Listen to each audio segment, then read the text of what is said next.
मेरी एक recent trip का आपको मैं शेड्यूलिंग बताता हूँ। दिल्ली की एक जगह पर मेरा सफ़र शुरू होता है, जहाँ से मैं येलो लाइन मेट्रो लेते हुए न्यू दिल्ली स्टेशन पर आता हूँ। इसके बाद में मैं एयरपोर्ट एक्सप्रेस मेट्रो लेते हुए एयरपोर्ट पहुँचता हूँ। वहाँ से आता हूँ मुंबई। मुंबई एयरपोर्ट के बाहर आने के बाद में मैं बस लेता हूँ एक मेट्रो स्टेशन तक, और फिर मेट्रो लेता हूँ घाटकोपर स्टेशन तक, जहाँ से लोकल ट्रेन के जरिए मैं अपने घर पहुँचता हूँ। पता है इस पूरे जर्नी के अंदर सबसे फ्रस्ट्रेशन पार्ट क्या है? Tickets. Metro, airport express metro, फिर मुंबई की मेट्रो, बसेस और बाद में लोकल ट्रेन्स। ऐसे कई जगह है जहाँ पर हर ट्रांसपोर्ट मीडियम के अंदर सफ़र करने के लिए अलग टिकट्स लेने पड़ते हैं। सब जगह लाइन लगानी पड़ती है और कई जगह पे बहुत नाजुक पेपर पे दिए हुए टिकट्स को संभालना भी पड़ता है। लेकिन फॉर्चुनेटली मुझे एक्चुअली करना ही नहीं पड़ा ये, क्योंकि मेरे पास ये था, जो कि है एक NCMC कार्ड या नेशनल कॉमन मोबिलिटी कार्ड। हर मेट्रो की एंट्री एग्जिट पर बस मुझे इसे टपाटप करना था और मैं इजीली किसी भी गेट के अंदर बाहर चला गया। इनफैक्ट बस के अंदर भी इसी के ज़रिए मैं टिकट निकाल पाया। और ये जो कार्ड पेमेंट सिस्टम है, ये वैसे तो काफ़ी कॉमन लगता है, लेकिन ये ऐसे नहीं होने वाला है। ये देश के अंदर का एक अगला रेवोल्यूशन है और प्रोबेबली आने वाले 4 से 5 साल के अंदर जितने कॉमन अब स्मार्टफोन्स हो गए हैं, जितना कॉमन हमारे देश के अंदर इंटरनेट यूजेज हो गया है, उतना ही कॉमन हमें ये कार्ड होते हुए नज़र आ सकता है। क्या है ये, ज़रा डिटेल में समझते हैं। देखिए, हमारे देश के अंदर आज के डेट में एक ट्रांसपोर्ट रेवोल्यूशन हो रहा है।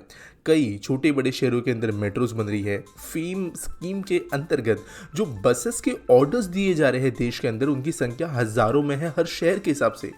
कई बार ये जो सर्विसेज है ये अलग अलग ऑपरेटर्स के द्वारा चलती है। कभी वो उस सिटी की बॉडी होती है, कभी स्टेट लेवल की बॉडी, और कभी कभी तो प्राइवेट कंपनीज भी इनको चलाती है।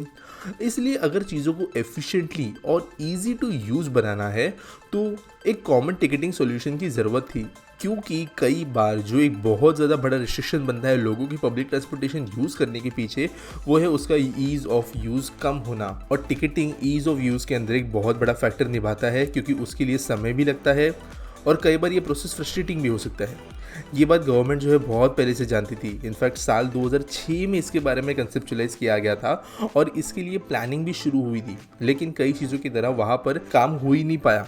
एक्चुअल में जो ये NCMC कार्ड है ये लॉन्च हुआ 2019 में, और जो एक ज़रूरी लॉन्ग टर्म विजन था ये एग्जीक्यूट 2019 में ही हुआ, जहाँ पर ये जो नेशनल कॉमन मोबिलिटी कार्ड है ये कई सारे अलग अलग फाइनेंशियल एंटिटीज़ और बैंक्स ने सपोर्ट करना शुरू किया। बात करें अगर विजन और एग्जीक्यूशन की, तो देश के अंदर IIT JEE और NEET UG के लिए सबसे बड़ा चेंज मेकर्स रहा है अनअकैडमी, और अनअकैडमी ले आया है आरम 2024, जो कि बिगेस्ट इवेंट होने वाला है फॉर IIT JEE और NEET UG। ये एक ऐसा इवेंट होगा जहाँ पर एजुकेशन मीट करेगा एंटरटेनमेंट को, जहाँ पर टॉपर्स के साथ साथ कई सारे स्टार्स एंड बॉलीवुड सेलिब्रिटीज इस इवेंट के अंदर आपको देखने के लिए मिलेंगे। करण जौहर और कुल्लू इसे होस्ट करेंगे। सानिया मिर्जा, अनुपम मित्तल और कोटा फैक्ट्री की कास्ट भी यहाँ पर आपको देखने मिलेगी। और बड़ी बात यह है कि अनअकैडमी 4 बड़े रिवील्स यहाँ पर करने वाली है, जो बड़े सरप्राइजेस होंगे सभी लोगों के लिए। और ये ना सिर्फ उन लोगों के लिए है जिन्होंने JEE और NEET की प्रिपरेशन शुरू की है, बल्कि उन लोगों के लिए भी है जिन्होंने अभी से रिसेंटली क्रैक किया हो। इवेंट है 7 अप्रैल को दोपहर 1 से लेकर 3 बजे के बीच, और ये एक लाइव इवेंट होगा YouTube पर। और इसीलिए नीचे दिए लिंक के जरिए आप अपने आप को इस इवेंट का हिस्सा बना सकते हो और अपनी नोटिफिकेशन को ऑन कर सकते हो इस इवेंट के बारे में नोटिफाई होने के लिए।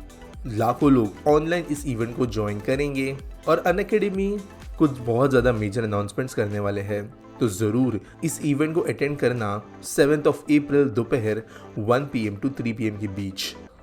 आगे बढ़ते हैं, NCMC कार्ड्स के बारे में बात करते हैं और ज़्यादा। अब समझते हैं कि ये काम कैसे करते हैं।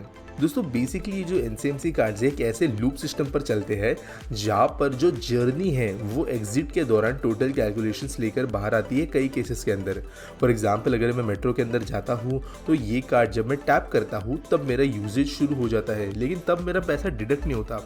जब मैं सिस्टम के बाहर जा रहा हूँ उस पॉइंट पे देखा जाता है कि मैंने कहाँ से कहाँ तक ट्रैवल किया, कैलकुलेशंस होकर मेरे बैलेंस से पैसा कटता है।